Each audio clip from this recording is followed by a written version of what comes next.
The rain drummed steadily against the windows of downtown Brooklyn as Terry Crews pulled his modest sedan into a parking spot outside Mama Rosa's Italian kitchen. It wasn't the kind of upscale restaurant he typically frequented for industry dinners, but tonight was different. Tonight was about keeping a promise to his 78-year-old neighbor, Mrs. Patterson, who'd been raving about this family-owned establishment for months.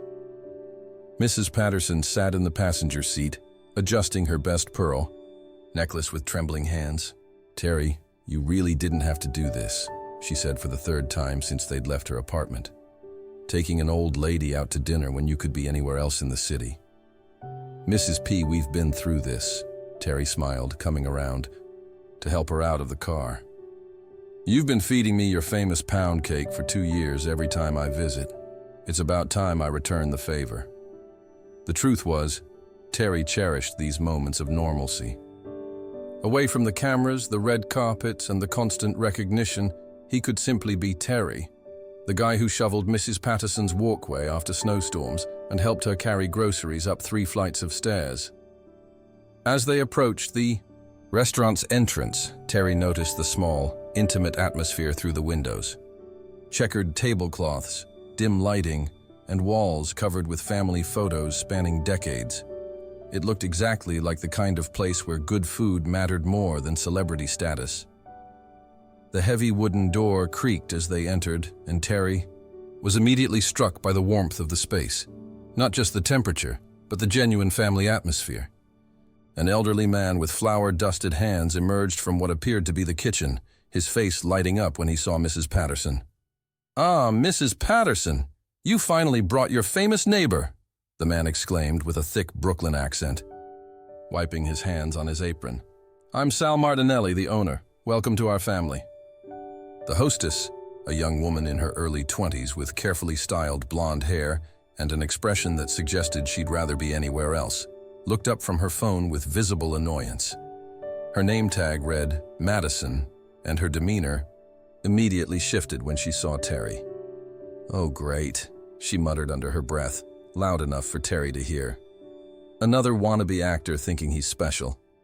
Terry felt Mrs. Patterson's grip tighten on his arm. He'd dealt with recognition, both positive and negative, for years, but tonight stung differently. This wasn't about him. It was about giving Mrs. Patterson a special evening out. "Excuse me?" Terry said politely, maintaining his composure, despite the obvious disrespect. Madison rolled her eyes dramatically. "Look, I don't know what C-list movie you were in, but we don't give celebrity discounts here. You'll wait like everyone else." She gestured dismissively toward a cramped waiting area near the door. "Madison!" Sal's voice carried a sharp warning from across the restaurant.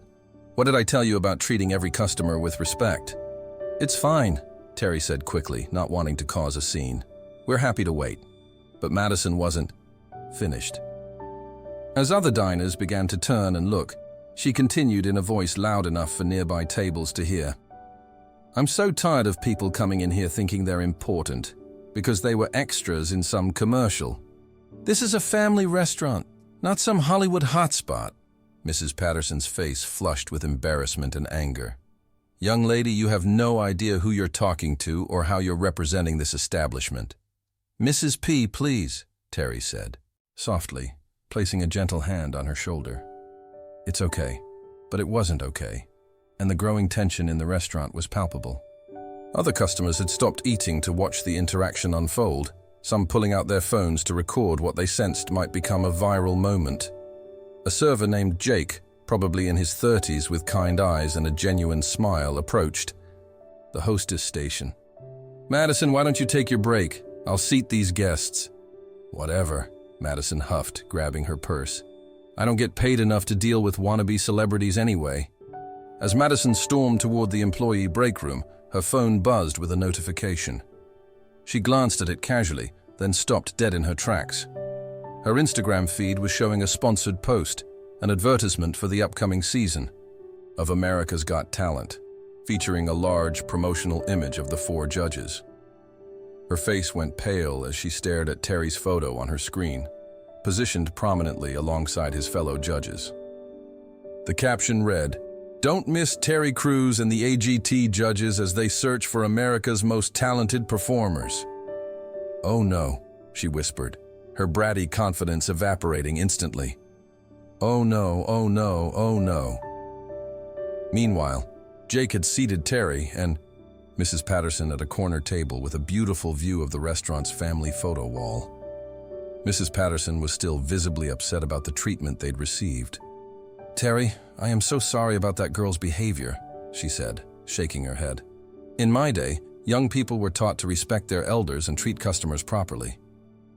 "Don't worry about it, Mrs. P," Terry replied, though he was clearly affected by the interaction. Some people are just having a bad day. Jake approached their table with menus and a sincere apology. "I'm really sorry about Madison's behavior. That's not who we are as a restaurant or as people. Can I start you both off with something to drink?" As Jake took their drink orders, Madison burst through the break room door, her phone clutched tightly in her hand. She looked frantically around the restaurant until her eyes found Terry's table. The color had completely drained from her face. She practically ran across the restaurant floor, weaving between tables with an urgency that caught the attention of every diner in the place. When she reached Terry's table, she was visibly shaking.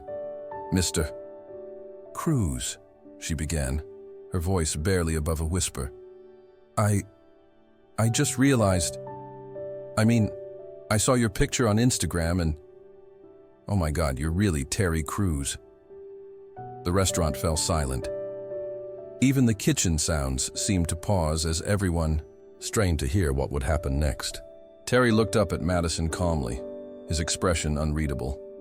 Mrs. Patterson watched with keen interest, curious to see how her neighbor would handle this moment of recognition and potential vindication.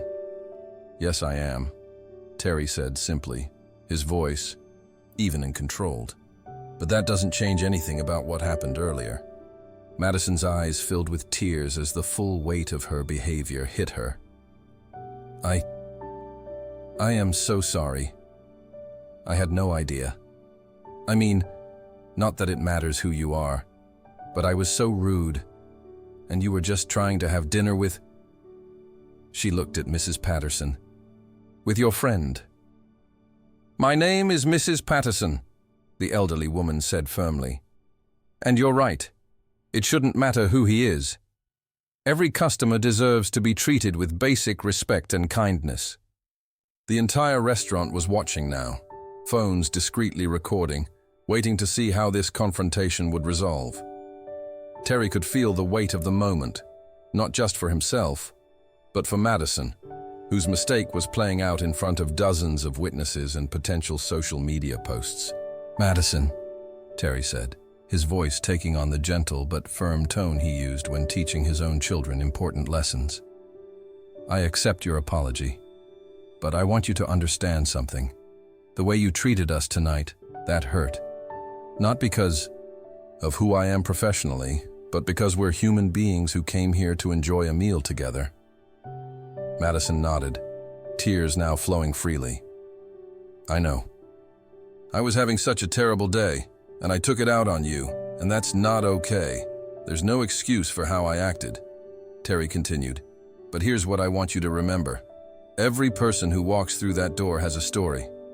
They might be celebrating something special, like Mrs. Patterson and I are tonight. They might be struggling with something difficult.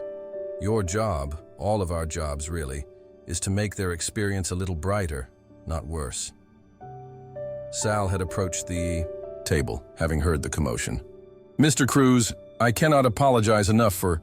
Terry held up a gentle hand. "Sal, you run a beautiful restaurant with a wonderful atmosphere. This was a learning moment, not a character judgment on your establishment." He turned back to Madison. "I want you to keep your job. I want you to learn from this. And I want you to remember that kindness costs nothing but means everything." The sincerity in Terry's response seemed to ripple through the restaurant. Other diners began to nod approvingly, some wiping away their own tears at witnessing such a powerful display of grace and wisdom.